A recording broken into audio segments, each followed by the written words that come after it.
Há cicatrizes que não aparecem na pele, mas que se instalam nos territórios mais frágeis da alma, criando mapas de dor que só nós mesmas conseguimos decifrar.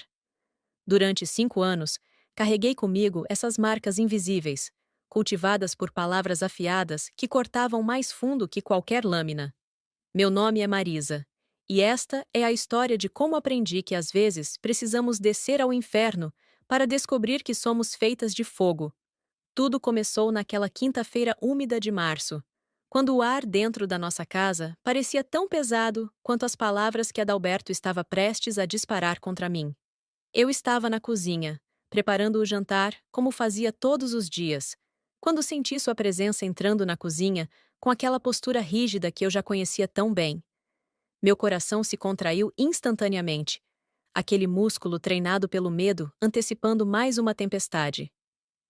Marisa, ele começou, e sua voz tinha aquele tom que sempre prenunciava a humilhação. Precisamos conversar sobre uma coisa. Desliguei o fogo do fogão e me virei para encará-lo, enxugando as mãos no avental bordado que minha mãe me dera quando casei. Cada ponto daquele bordado parecia agora uma pequena prisão, lembrando-me das expectativas que nunca consegui cumprir aos olhos dele e de sua família. Amor, com este salário vamos adotar um orçamento separado. Ele disparou, cruzando os braços sobre o peito de uma forma que tornava seu corpo uma barreira intransponível. Estou farto de te sustentar. As palavras caíram sobre mim como pedras. Cada sílaba uma acusação, cada fonema uma condenação. Estou farto de te sustentar. Como se eu fosse um peso morto amarrado aos seus tornozelos, impedindo-o de voar. Como se minha existência fosse um fardo que ele carregava com relutância e ressentimento. Durante um segundo interminável, o mundo pareceu parar. Olhei para aquele homem que um dia prometi amar na alegria e na tristeza, na saúde e na doença, até que a morte nos separasse. Mas ninguém nos ensina que às vezes o casamento não é separado pela morte física, mas pela morte lenta e agonizante do respeito, da dignidade, do amor que um dia foi real ou que talvez nunca tenha sido. Tudo bem, respondi, e minha voz saiu mais firme do que eu esperava. Aceito. A surpresa lampejou em seus olhos, por uma fração de segundo. Ele esperava resistência, lágrimas, súplicas. Durante 5 anos, eu havia sido a esposa submissa que engolia cada humilhação com a cabeça baixa. Mas algo dentro de mim, naquele momento, simplesmente se recusou a continuar sangrando em silêncio. Ótimo, ele respondeu, ainda desconfiado da minha aceitação tão tranquila. A partir de amanhã, cada um paga suas próprias despesas. Você cuida das suas coisas, eu cuido das minhas. Perfeito, concordei, voltando-me para o fogão. Então vou precisar que você assine alguns documentos comigo no banco amanhã, para formalizar essa divisão. Ele assentiu, claramente satisfeito por finalmente estar se livrando do que ele considerava um parasita em sua vida. Não fazia ideia do que estava por vir. Nenhum deles fazia. Naquela noite, deitada ao lado de um homem que havia se tornado um estranho cruel, revisei mentalmente os últimos 5 anos da minha vida. Cada lembrança era um corte aberto. Cada memória, um machucado, que nunca cicatrizou completamente. A família de Adalberto sempre foi parte integral do meu martírio. Especialmente sua tia, Dona Carmela, uma mulher de 62 anos, que transformara a arte da crueldade em uma vocação. Desde o primeiro dia em que a conheci, ela deixou claro que eu não era boa o suficiente para seu sobrinho precioso. Que moça sem classe! Foram as primeiras palavras que ouvi dela, ditas como se eu não estivesse presente, como se eu fosse um objeto sem sentimentos a ser avaliado e rejeitado. Olha só essas roupas baratas. Olha essa postura de quem não foi criada em berço bom. Adalberto, meu querido, você merecia alguém de verdadeiro valor, não essa coisa ordinária que você trouxe para a nossa família. Coisa ordinária.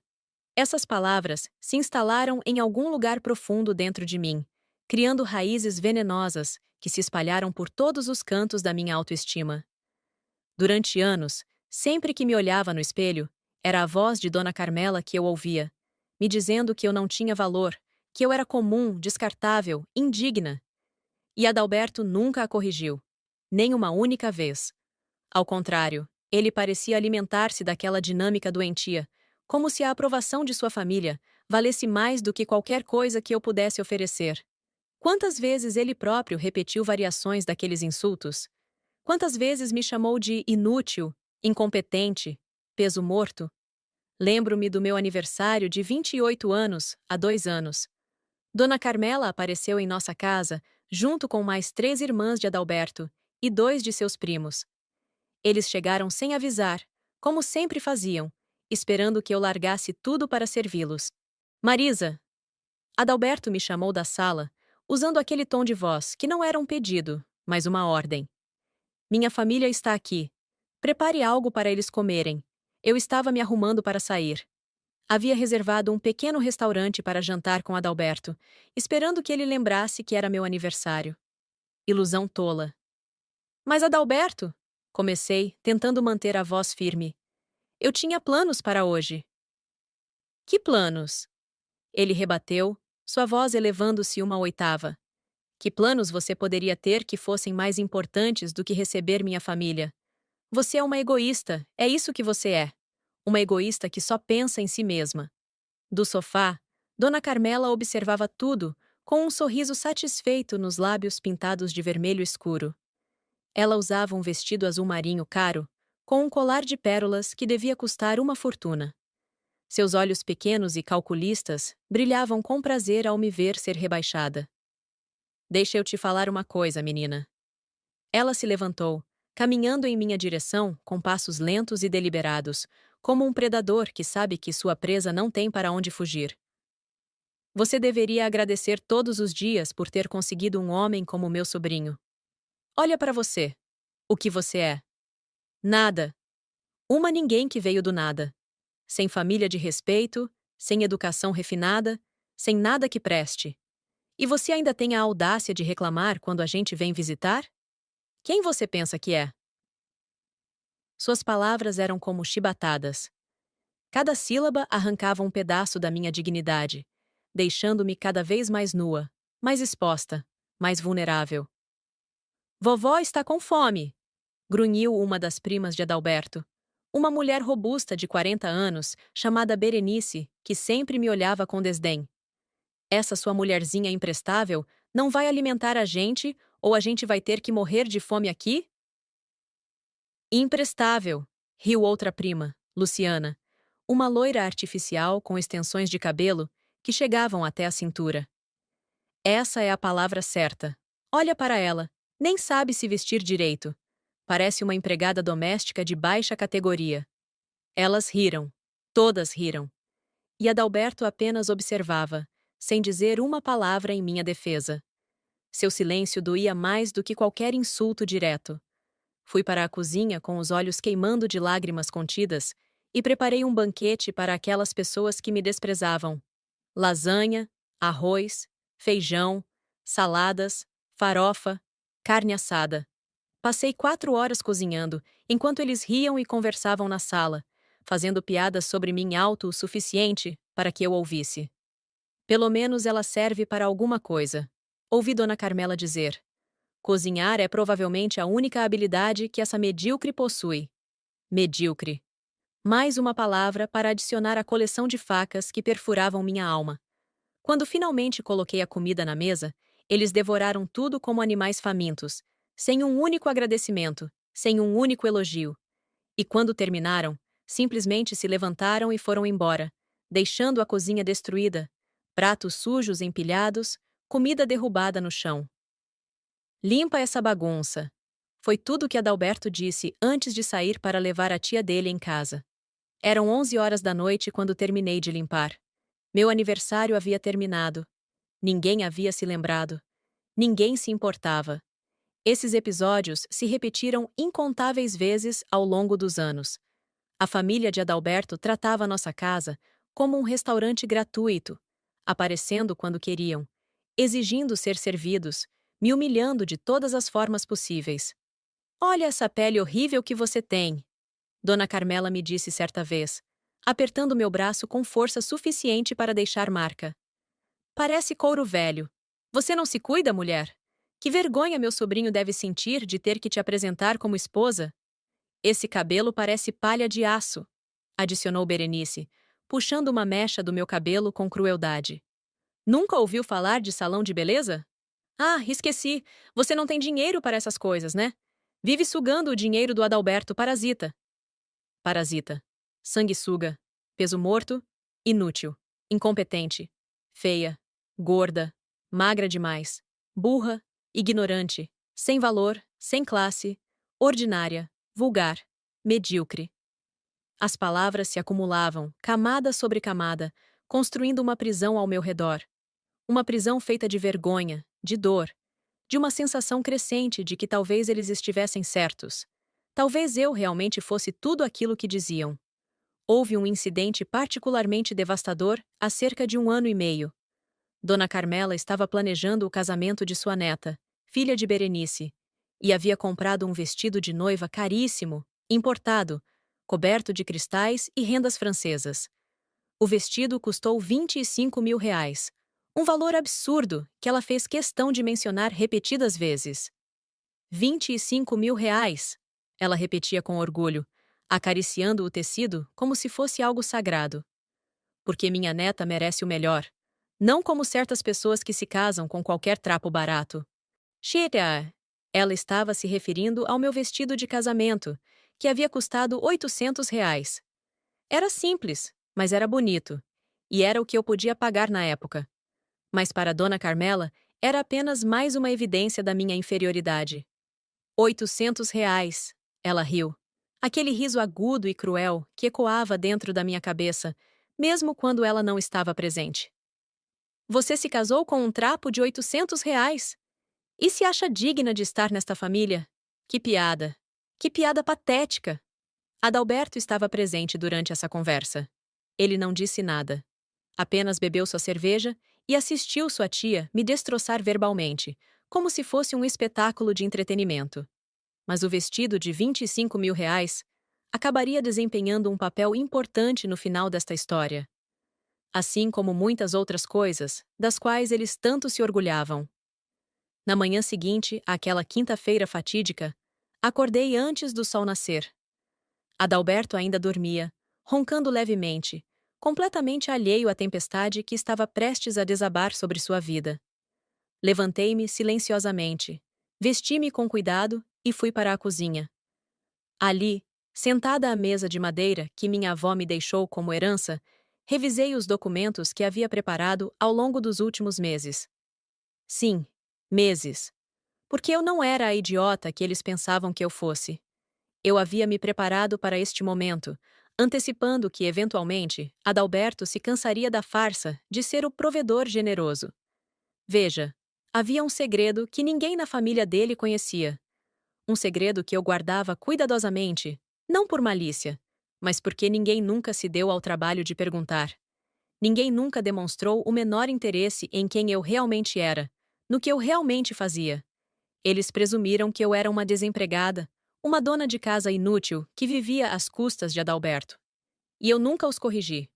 Por quê? Porque percebi rapidamente que não adiantava. Qualquer coisa que eu dissesse seria distorcida, ridicularizada, usada como mais munição contra mim. A verdade era que eu trabalhava, e não em um emprego qualquer. Eu era desenvolvedora de software sênior em uma das maiores empresas de tecnologia do país. Trabalhava remotamente, o que significava que estava sempre em casa, o que provavelmente contribuía para a percepção equivocada deles de que eu não fazia nada produtivo. Meu salário era de R$ 28.000 mensais, mais do que o triplo do que Adalberto ganhava como gerente administrativo. Durante 5 anos, fui eu quem pagou a maioria das contas da casa. A hipoteca, a energia, a água, o gás, o mercado, tudo. Eu simplesmente transferia o dinheiro para a conta conjunta que tínhamos, e Adalberto, em sua arrogância cega, assumia que era ele quem estava provendo. Ele contribuía com cerca de R$ 6.000 mensais, enquanto eu colocava 22.000. Mas ele se vangloriava de ser o provedor, o homem da casa, aquele que me sustentava por pura generosidade. E sua família? Eles comiam de graça às nossas custas, pelo menos 3 vezes por semana. café da manhã, almoço, jantar, lanches. Estimei que, ao longo dos 5 anos, gastei aproximadamente R$ 180.000 alimentando aquelas sanguessugas ingratas que faziam questão de me chamar de parasita. A ironia era tão amarga que quase tinha gosto de metal na língua. Quando Adalberto finalmente acordou, eram 8 horas da manhã. Ele entrou na cozinha bocejando, ainda de pijama, esperando que eu já tivesse preparado seu café da manhã, como fazia todas as manhãs. "O café está pronto?" Ele perguntou, abrindo a geladeira. "Não?" Respondi simplesmente. "Lembra?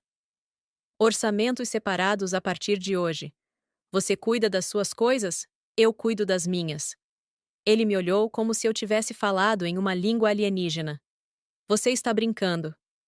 "Estou completamente séria", respondi, tomando meu próprio café que havia preparado apenas para mim. "Aliás, precisamos ir ao banco agora pela manhã, para formalizar a divisão." Ele resmungou algo ininteligível, mas se vestiu e fomos ao banco. Durante todo o trajeto, ele me lançava olhares confusos, como se estivesse tentando entender o que havia mudado em mim. Onde estava a Marisa submissa?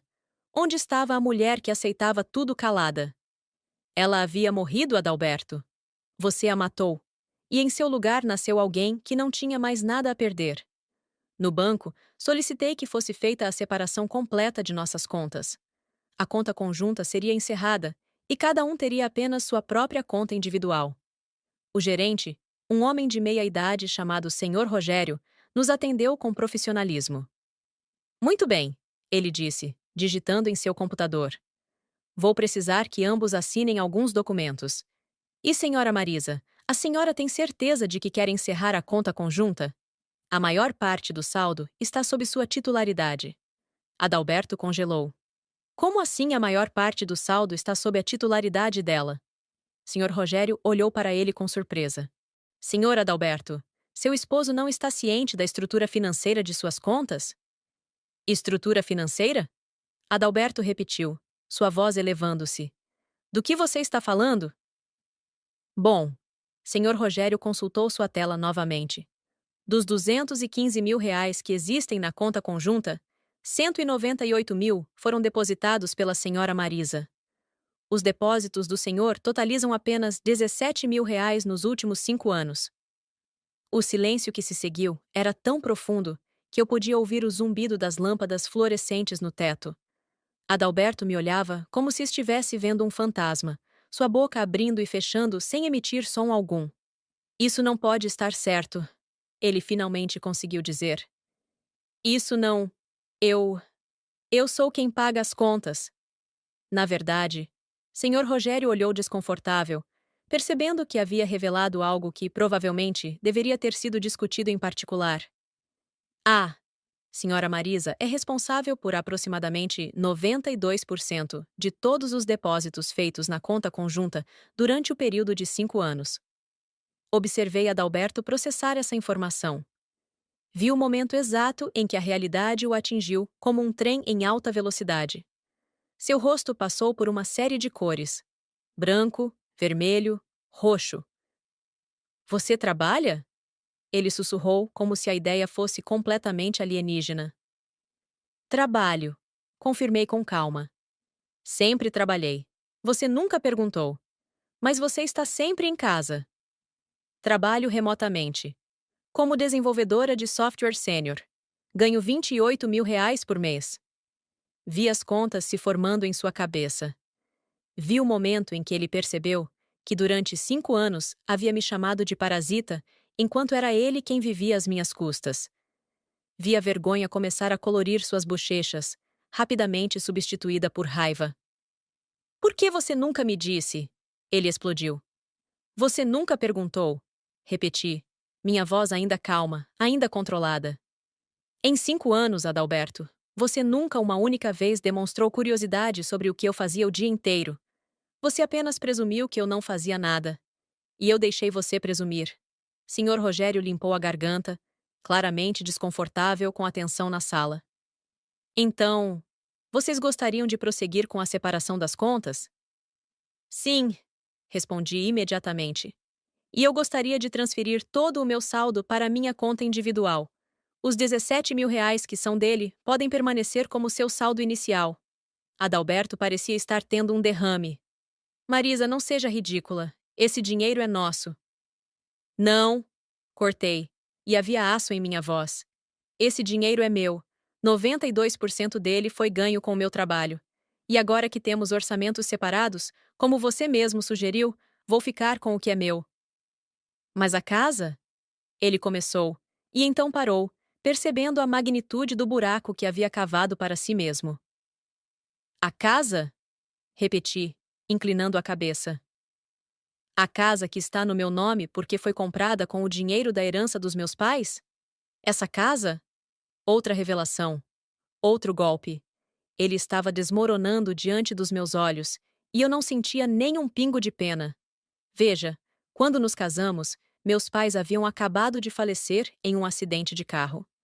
Deixaram-me uma indenização e algumas economias, que totalizavam cerca de 350 mil reais. Usei esse dinheiro para dar a entrada na casa onde morávamos, uma casa de 3 quartos, em um bairro de classe média. Coloquei a propriedade apenas no meu nome, algo que o advogado insistiu que eu fizesse. Adalberto sabia disso? Provavelmente.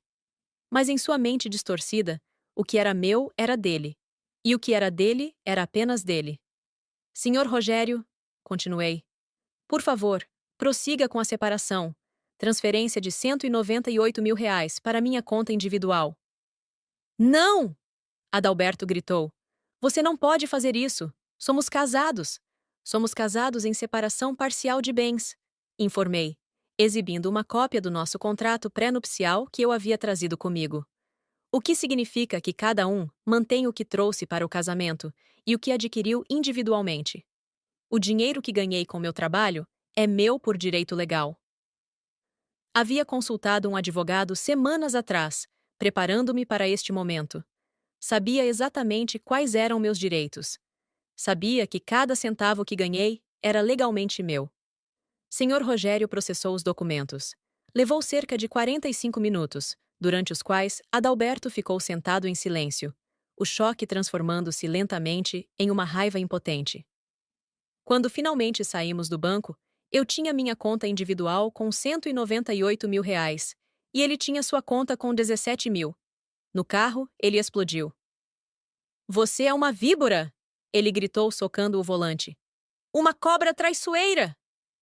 Como você pôde esconder isso de mim todos esses anos?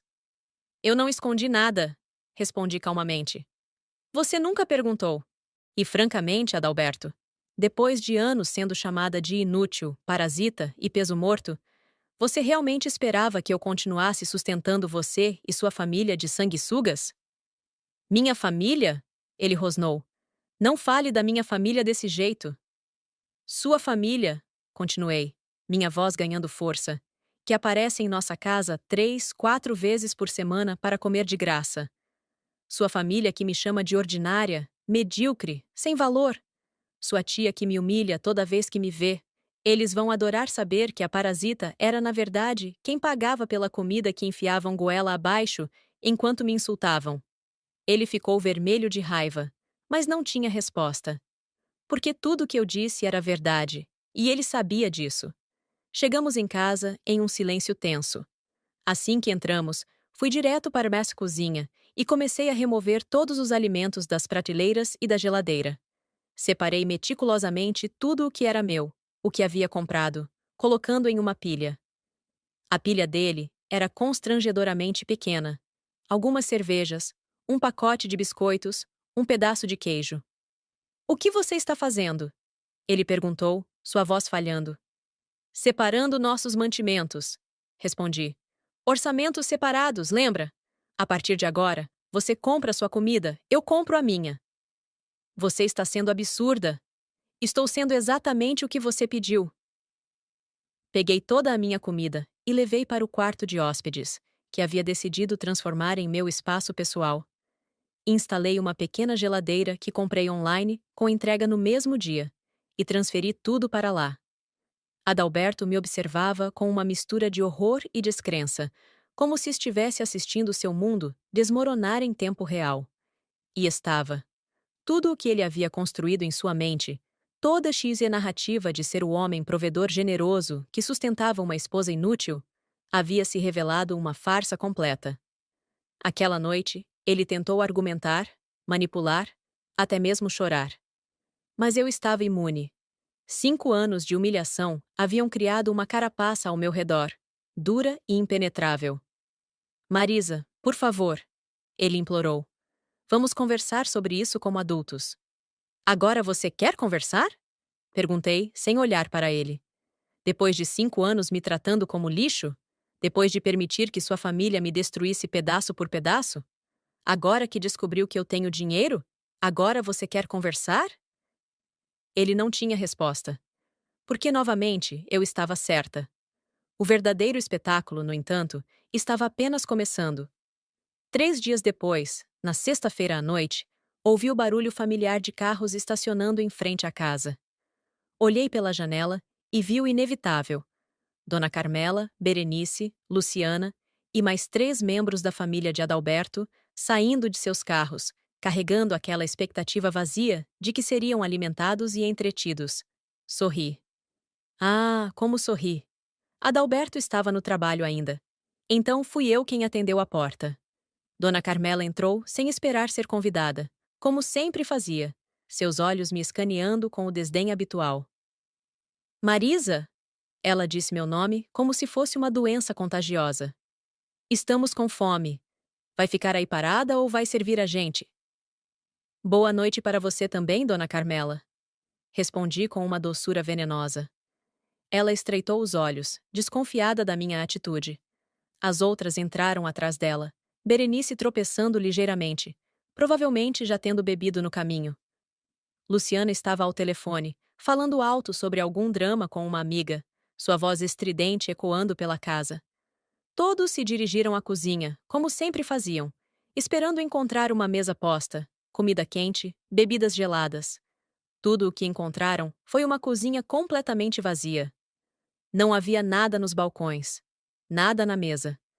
Abriram a geladeira e a encontraram praticamente vazia, contendo apenas as poucas coisas de Adalberto. Que diabos! Berenice murmurou, abrindo e fechando as portas dos armários, encontrando-os igualmente vazios. Onde está a comida? Luciana exigiu, finalmente desligando o telefone. Que palhaçada é essa? Dona Carmela se virou para mim com fúria nos olhos. O que você fez, sua incompetente? Esqueceu de comprar comida? Que tipo de dona de casa inútil não mantém a casa abastecida? Oh! Eu disse, encostando-me no batente da porta com os braços cruzados. Eu não esqueci de comprar comida. Eu apenas comprei comida para mim. Silêncio absoluto. Todos me encaravam como se eu tivesse anunciado que a lua era feita de queijo. Como assim para você? Dona Carmela rosnou, dando um passo em minha direção. Exatamente o que eu disse, respondi, mantendo minha voz leve e despreocupada. Adalberto e eu agora temos orçamentos separados. Cada um compra suas próprias coisas. E como vocês são família dele, não minha, sugiro que ele alimente vocês. Berenice soltou uma gargalhada incrédula. Você está brincando. Diga que está brincando. Não estou, confirmei. E já que estamos esclarecendo as coisas, preciso informá-las de algo. Durante os últimos 5 anos, fui eu quem pagou por toda a comida que vocês devoraram nesta casa. Cada refeição, cada lanche, cada bebida. Fui eu. Não Adalberto. Eu. Mais silêncio, mas desta vez carregado de confusão. Você? Luciana riu, sua voz cheia de escárnio. Você não tem dinheiro. Você é uma parasita que vive às custas do Adalberto. Interessante, comentei. Considerando que ganho R$ 28.000 por mês como desenvolvedora de software, enquanto Adalberto ganha apenas 8.500 como gerente administrativo. As palavras caíram como bombas. Vi o choque se espalhar pelos rostos delas, a descrença, a confusão e então, inevitavelmente, a raiva. Isso é mentira! Dona Carmela gritou. Você está mentindo! Não estou, respondi calmamente. E mais, calculei que durante 5 anos, gastei aproximadamente R$ 180.000 alimentando vocês. R$ 180.000 enquanto vocês me chamavam de parasita. ordinária, medíocre, inútil. Enquanto vocês me humilhavam, me desprezavam, me tratavam como lixo. Berenice ficou branca. Luciana abriu e fechou a boca várias vezes, sem conseguir formar palavras. Mas Dona Carmela? Ah, Dona Carmela reagiu exatamente como eu esperava. Você é uma mentirosa! Ela cuspiu, avançando em minha direção, com o dedo apontado para meu rosto. Uma mentirosa patética! Meu sobrinho jamais seria sustentado por uma coisa insignificante como você. Coisa insignificante? Repeti, deixando as palavras pairarem no ar. É engraçado como essa coisa insignificante pagou suas refeições durante 5 anos. É engraçado como essa coisa insignificante é dona desta casa. É engraçado como essa coisa insignificante tem 200 mil reais em sua conta bancária, enquanto seu precioso sobrinho tem apenas 17 mil. Mentirosa! Ela gritou novamente, mas sua voz estava ficando esganiçada, histérica. Porque em algum lugar profundo, ela estava começando a perceber que eu não estava mentindo. Podem perguntar ao Adalberto quando ele chegar, ofereci. Aliás, podem perguntar a ele por que ficou branco como um fantasma quando o gerente do banco revelou que eu era responsável por 92% de todo o dinheiro em nossa conta conjunta. Naquele momento, ouvimos a porta da frente se abrir. Adalberto chegando do trabalho. Ele entrou na cozinha e congelou ao ver toda a sua família ali, seus olhos imediatamente buscando os meus com algo que parecia pânico. Adalberto! Dona Carmela se virou para ele. Diga a essa mentirosa que ela está inventando histórias. Diga que não é verdade que ela ganha mais que você. Diga que você não foi sustentado por ela. Observei Adalberto. Observei o momento em que ele teve que escolher entre sua arrogância e a verdade. Vi a vergonha, a humilhação, o desespero passando por seu rosto. É verdade? Ele murmurou, tão baixo que mal conseguimos ouvir. O quê? Berenice gritou. O que você disse? É verdade! Ele gritou, explodindo. Tudo o que ela disse é verdade. Ela ganha mais que eu. Ela sempre ganhou mais. Ela pagou por tudo. Pela casa, pela comida, por tudo. E eu não sabia. Ela nunca me disse. Você nunca perguntou.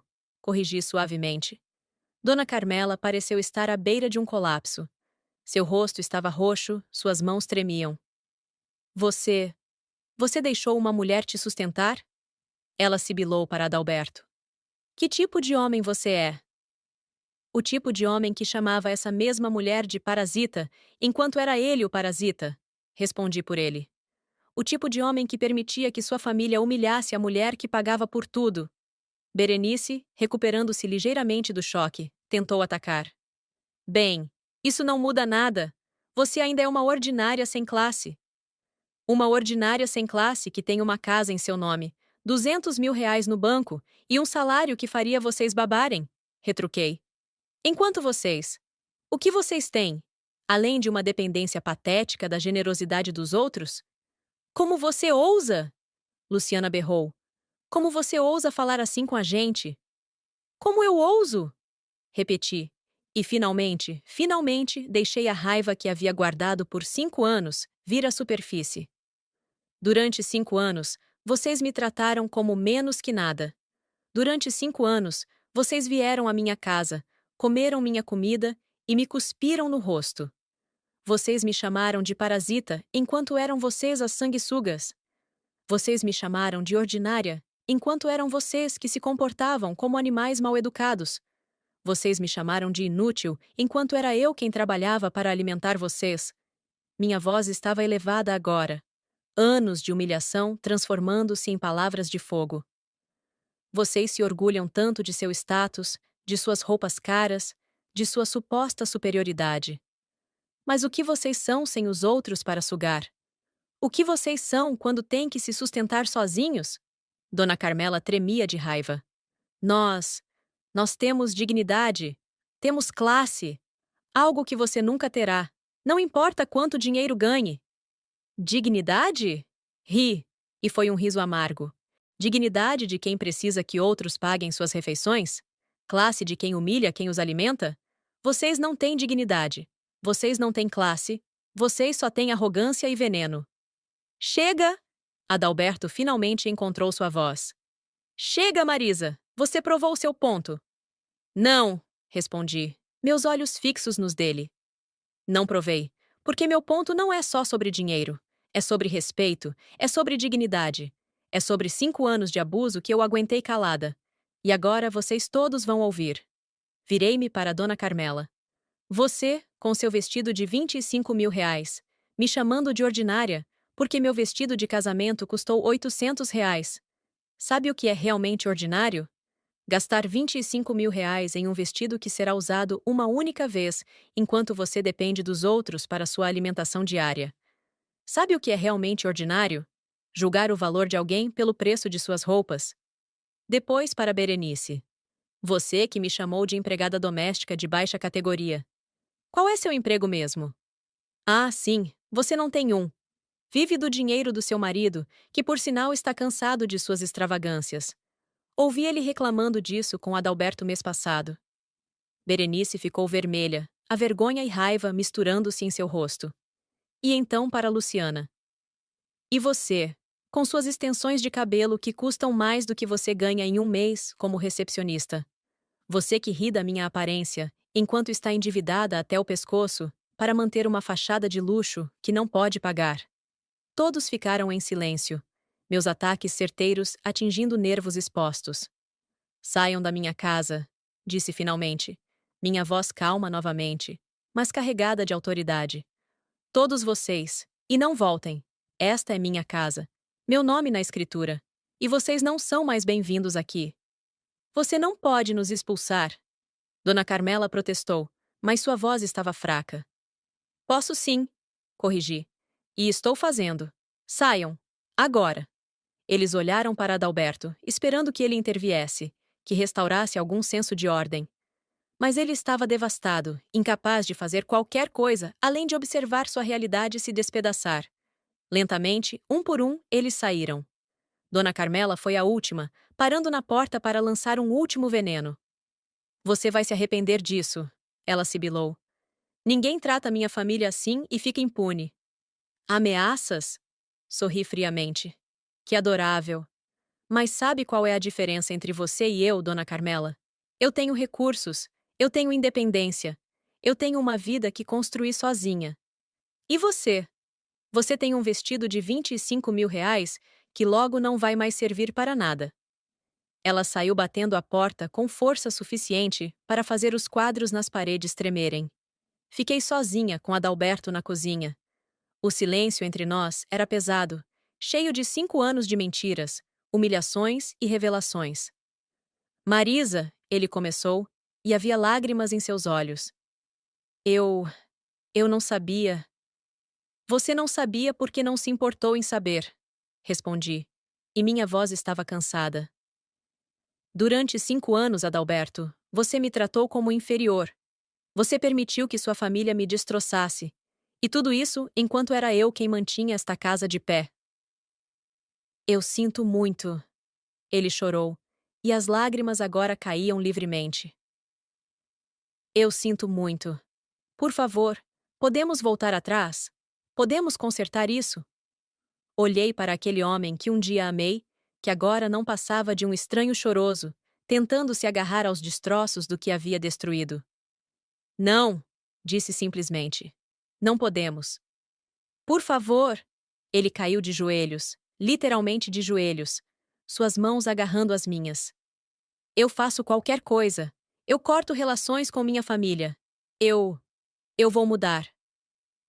Você não vai mudar, respondi, soltando minhas mãos das dele. E sabe por quê? Porque você não acha que fez nada de errado. Você só está com medo de perder o conforto financeiro que descobriu que eu proporcionava. Se eu fosse realmente a parasita que você pensava que eu era, você ainda estaria me tratando como lixo. Isso não é verdade. É sim, afirmei. E ambos sabemos disso. Deixei-o ali, ajoelhado no chão da cozinha, e fui para o quarto. Naquela noite, tranquei a porta e, pela primeira vez em 5 anos, dormi tranquila. Os dias seguintes foram um turbilhão. Adalberto oscilava entre tentar se desculpar e explodir em raiva. Ele tentava me manipular emocionalmente, dizendo que estava destruindo nosso casamento por orgulho. Mas eu estava além de qualquer manipulação. Procurei um advogado e iniciei os procedimentos de divórcio. Como tínhamos separação parcial de bens e sem filhos, o processo seria relativamente simples. A casa era minha. Meu dinheiro era meu. Ele ficaria com as poucas coisas que havia trazido para o casamento. Foi durante esse período que comecei a receber mensagens. Primeiro de Dona Carmela, depois de outros membros da família. As mensagens variavam de suplicantes a ameaçadoras. Marisa, você está rasgando esta família, escreveu Berenice. Por favor, seja razoável. Você é uma interesseira, escreveu Luciana. Sempre foi. Só quis o dinheiro. As contradições eram cômicas. Eu era uma parasita, mas também uma interesseira. Eu não tinha dinheiro, mas queria dinheiro? Eles nem conseguiam manter suas próprias mentiras coerentes. Mas a mensagem que mais me marcou veio de Dona Carmela. Você vai pagar por isso.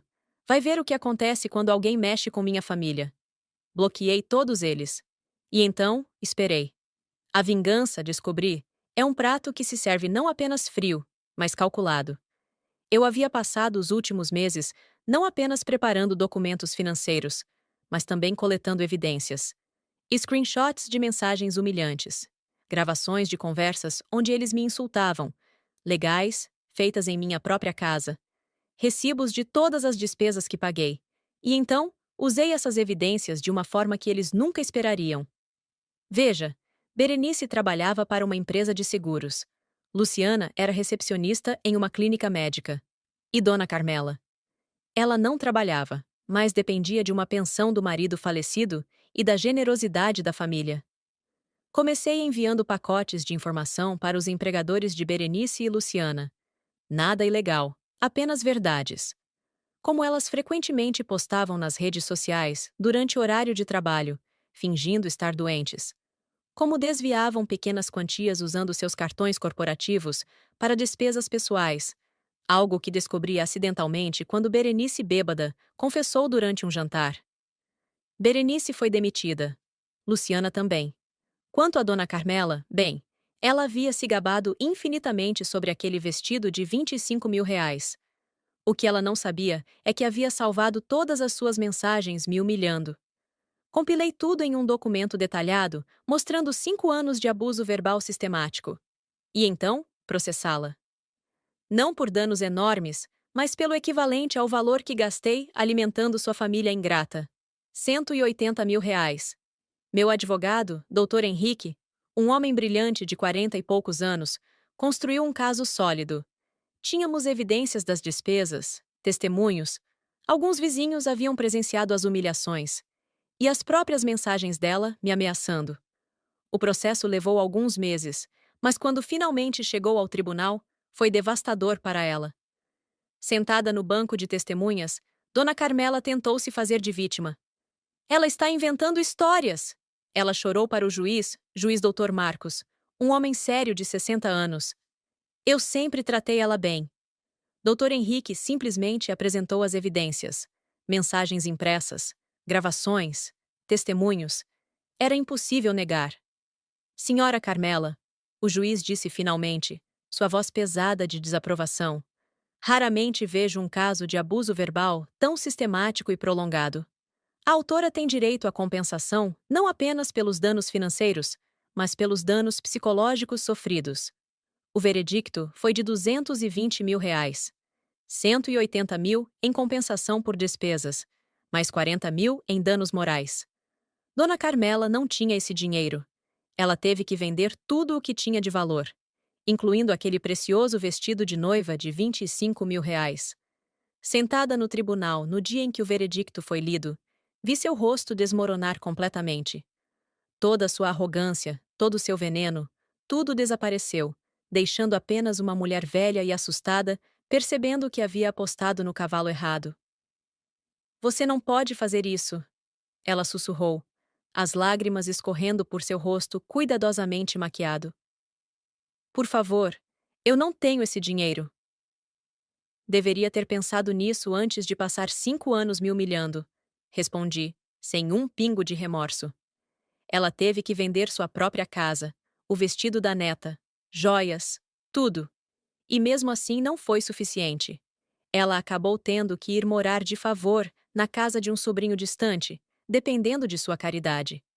A ironia era deliciosa. A mulher que me chamou de parasita agora era ela mesma uma. Quanto a Berenice e Luciana, a perda de seus empregos teve efeitos cascata. Os maridos, já cansados de suas esposas extravagantes, pediram divórcio. Ambas acabaram tendo que se mudar para apartamentos minúsculos, trabalhando em empregos de salário mínimo. E Adalberto? Ah, Adalberto! Ele tentou uma última cartada. Uma manhã, ele apareceu à porta com flores, chocolates e aquela expressão de cachorro abandonado que homens fracos sempre usam quando percebem que perderam algo valioso. Marisa, ele começou, estendendo as flores patéticas. Por favor, me dê outra chance. Eu mudei.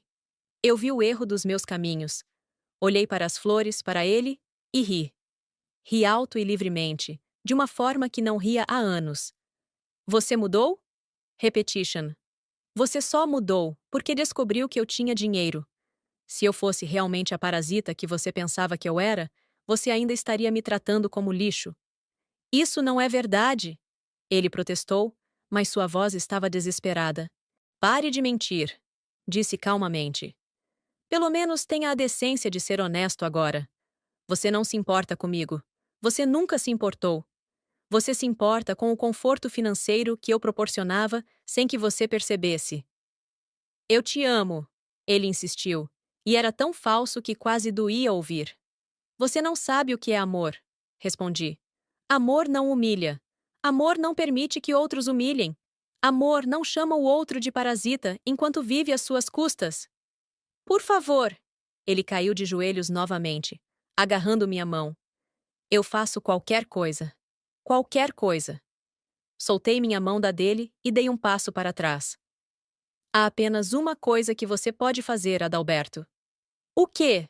Ele perguntou desesperado. O que eu posso fazer? Aprenda com isso, disse simplesmente. Aprenda a tratar a próxima mulher com respeito. Aprenda a valorizar alguém não pelo que eles podem te dar, mas por quem eles são. E, acima de tudo, aprenda que ações têm consequências. Mas eu te amo! Não, corrigi. Você ama o estilo de vida que eu proporcionava. Você ama a ideia de ter alguém para culpar por suas próprias inadequações. Você ama ter uma audiência para suas pequenas crueldades. Mas amar a mim? Você nunca amou. Deixei-o ali, ajoelhado no corredor, e fechei a porta. Literalmente e figurativamente. O divórcio foi finalizado 3 meses depois. Fiquei com a casa, meu dinheiro e minha liberdade. Adalberto ficou com um apartamento alugado que mal podia pagar e a realização tardia de que havia destruído a melhor coisa que já lhe aconteceu. Mas a história não termina aí. Porque a vida, descobri, tem um senso de ironia poético. 6 meses após o divórcio, recebi uma mensagem de Berenice. Ela estava pedindo dinheiro emprestado. Por favor, ela escreveu. Só até eu me reerguer. Eu vou pagar de volta, prometo. Bloqueei-a. Dona Carmela me enviou uma carta manuscrita, tremida e manchada de lágrimas, implorando perdão e piedade. Eu estava errada, ela escreveu. Eu estava terrivelmente errada sobre você. Por favor, ajude uma velha que não tem mais nada. Rasguei a carta. Luciana apareceu na minha porta, literalmente implorando por ajuda para pagar seu aluguel. Eu vou ser despejada, ela chorou. Por favor, Marisa. Eu sinto muito por tudo que disse. Fechei a porta em seu rosto. Não porque eu seja cruel, mas porque aprendi que piedade dada a quem não a merece não é virtude, é estupidez. Eles haviam tido inúmeras oportunidades de serem decentes. Escolheram ser monstros. E agora estavam enfrentando as consequências de suas escolhas. Quanto a Adalberto, ouvi por meio de conhecidos mútuos que ele estava lutando.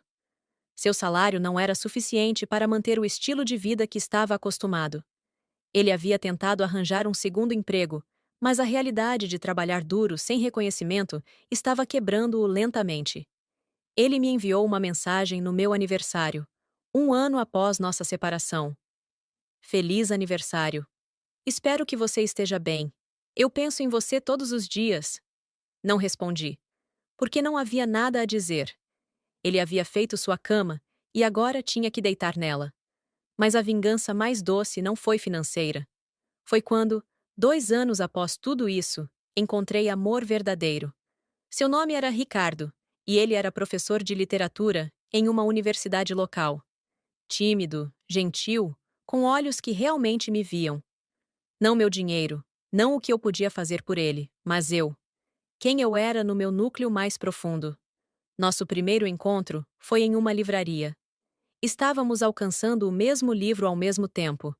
Ele sorriu e disse: Bom gosto. E ali, naquele momento simples, senti algo que não sentia há anos: esperança. Ricardo me ouvia quando eu falava. Fazia perguntas sobre meu trabalho, não porque estava tentando avaliar quanto eu ganhava, mas porque estava genuinamente interessado. Ele me fazia rir. Ele me fazia sentir vista. Quando finalmente contei a ele sobre meu casamento anterior, sobre os anos de humilhação, ele ficou em silêncio por um longo momento. Depois pegou minha mão e disse: Obrigado por ter sido forte o suficiente para sair. Porque se você não tivesse, nunca teria me encontrado. Casei-me com Ricardo 2 anos depois, em uma cerimônia pequena e íntima. Meu vestido custou R$ 1.200. Era simples, elegante e me fazia sentir bonita. Não porque era caro, mas porque o homem me esperando no altar me amava de verdade. Adalberto tentou aparecer no casamento. Foi barrado na entrada. Ouvi que ele teve um colapso do lado de fora, chorando e gritando que eu era dele, que ele me amou primeiro. Mas sua definição de amor era tão distorcida que não significava nada. Dona Carmela me enviou uma última mensagem antes que eu mudasse meu número. Você pode ter vencido, mas você nunca terá classe verdadeira. Ri quando li. Porque percebe-se que classe verdadeira não vem de vestidos caros ou maneiras afetadas. Vem de como você trata as pessoas. E por esse padrão, eu tinha mais classe no meu dedo mindinho do que ela em todo o seu corpo envelhecido e amargo. Anos se passaram. Ricardo e eu construímos uma vida linda juntos. Tivemos 2 filhos, um menino e uma menina, que cresceram sabendo que eram amados incondicionalmente. Eu continuei minha carreira, eventualmente me tornando diretora técnica em minha empresa. Às vezes, quando passava pela antiga vizinhança onde morava com Adalberto, via sua família. Berenice trabalhando como caixa em um supermercado. Luciana como garçonete em um restaurante barato. Dona Carmela, encolhida e quebrada, sendo conduzida por um sobrinho impaciente. Eles me viam e desviavam o olhar, vergonha e ressentimento misturados em seus rostos. E eu sentia nada, nem alegria nem dor. Apenas uma neutralidade tranquila de quem havia fechado completamente aquele capítulo. Quanto a Adalberto, ouvi que ele eventualmente se casou novamente. Uma mulher rica, mais velha, que gostava de ter um marido jovem e bonito para exibir. Ele havia se tornado exatamente o que sempre me acusou de ser: um parasita. A ironia não passou despercebida por mim. Mas esta história não é realmente sobre vingança, percebi eventualmente. É sobre recuperação. É sobre aquele momento em que você olha para o espelho e percebe que não é a pessoa pequena e assustada que outros tentaram fazer você acreditar que era. É sobre descobrir que você é forte, que você é valiosa, que você merece respeito, amor, dignidade. É sobre aprender que quando alguém te trata mal, isso diz tudo sobre eles e nada sobre você. Durante 5 anos, carreguei o peso das palavras cruéis. Parasita. Ordinária. Inútil. Medíocre. Eu deixei essas palavras definirem como me via, como me movia pelo mundo. Mas quando finalmente arranquei aquelas etiquetas e as joguei de volta nos rostos de quem as colocou em mim, descobri algo maravilhoso. Debaixo de toda aquela dor, de toda aquela humilhação, estava alguém que nunca havia sido destruída. Alguém que estava apenas esperando o momento certo para se levantar. Então, sim, eu venci. Mas a verdadeira vitória não foi deixá-los na miséria, embora tenha havido satisfação nisso. A verdadeira vitória foi recuperar a mim mesma. E hoje, quando olho no espelho, não vejo uma parasita ou uma ordinária ou qualquer uma das coisas terríveis que me chamaram. Vejo uma mulher que sobreviveu, uma mulher que lutou, uma mulher que se recusou a aceitar menos do que merecia. Vejo uma vitoriosa. E isso, no final, é a única coisa que realmente importa. Gostou do vídeo? Deixe seu like, se inscreva, ative o sininho e compartilhe. Obrigada por fazer parte da nossa comunidade. Até o próximo vídeo.